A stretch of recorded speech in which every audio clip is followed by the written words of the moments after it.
Selamat malam, Bapak, Ibu, dan para hadirin sekalian. Salam sejahtera bagi kita semua yang hadir pada hari ini.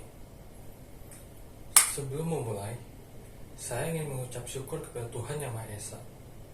Karena berkat dan rahmat-Nya lah, kita dapat hadir dan berkumpul pada hari ini dalam keadaan yang sehat. Pada kesempatan kali ini, saya ingin menyampaikan pidato mengenai suatu topik yang sudah pastinya sangat sering kita dengar, yaitu hoax.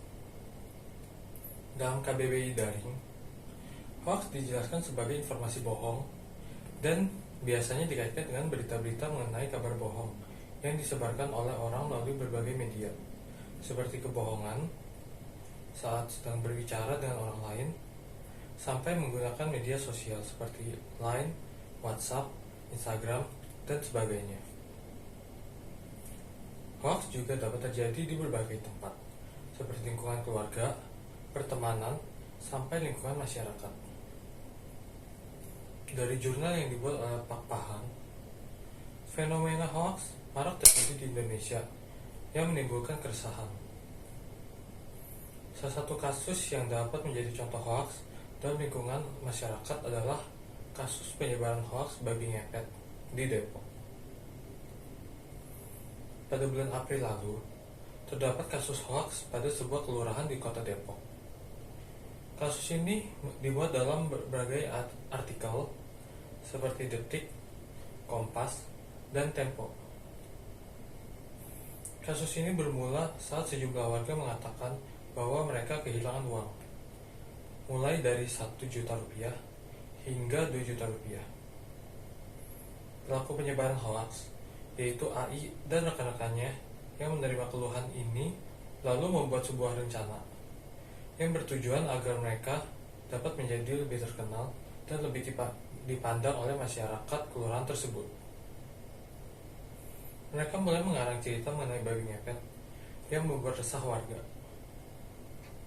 Untuk mendukung pernyataannya, AI dan rekan-rekan bahkan sampai membeli babi ngepet secara online. Hal tersebut dilakukan agar dapat menjadi bukti bahwa AI dan rekan-rekannya berhasil menangkap babi tersebut. Setelah kebohongannya terungkap, AI pun ditangkap oleh polisi, dan dari artikel Kompas yang saya baca, AI diancam penjara selama 10 tahun. Polisi yang melakukan pendalaman mengenai kasus ini juga menangkap seorang perempuan yang memperkuat isu babi ngepet dengan menuding tetangganya melakukan pesugihan babi ngepet.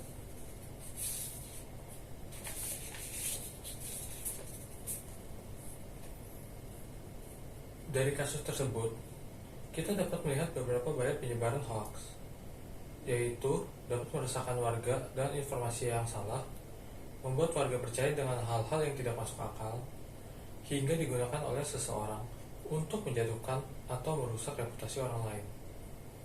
Kasus ini sampai melibatkan banyak warga dan kepolisian, hanya karena beberapa orang yang ingin terlihat memiliki kemampuan lebih dan dipandang sebagai orang yang hebat.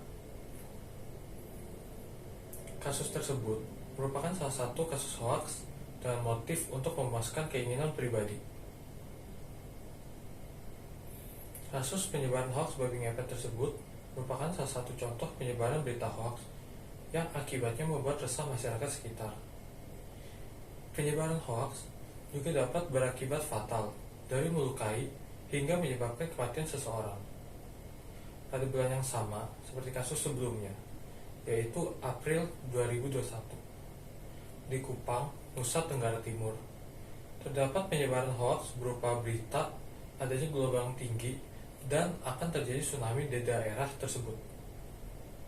Informasi yang beredar melalui media sosial membuat warga daerah tersebut berlari mengungsi ke tempat yang lebih tinggi.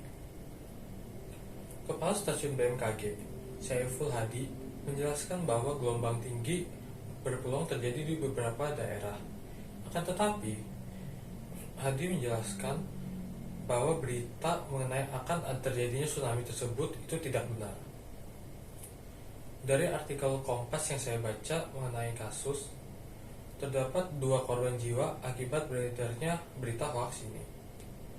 Satu korban jatuh karena tertabrak oleh orang-orang yang berdesakan ingin menyelamatkan diri.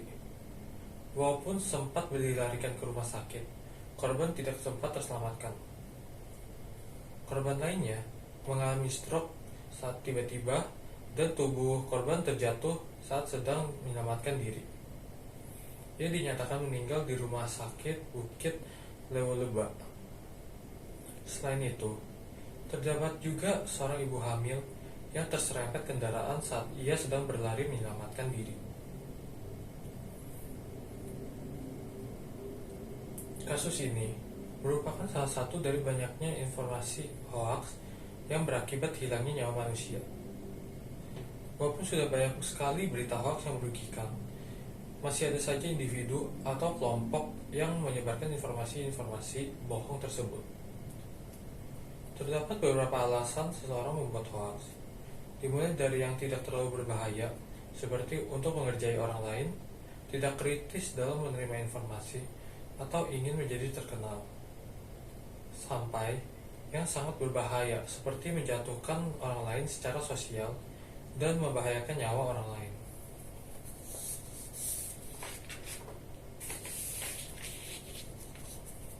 Karena banyaknya dampak negatif dan bahaya yang ditimbulkan oleh penyebaran hoaks, kita haruslah bijak dan kritis dalam menerima informasi dari media apapun. Marilah kita ubah kebiasaan menerima informasi secara mentah dan menyebarkannya kepada orang lain. Mulailah berusaha untuk mencari informasi yang sebenarnya sebelum kita mempercayainya. Stop penyebaran hoaks untuk kehidupan yang lebih baik.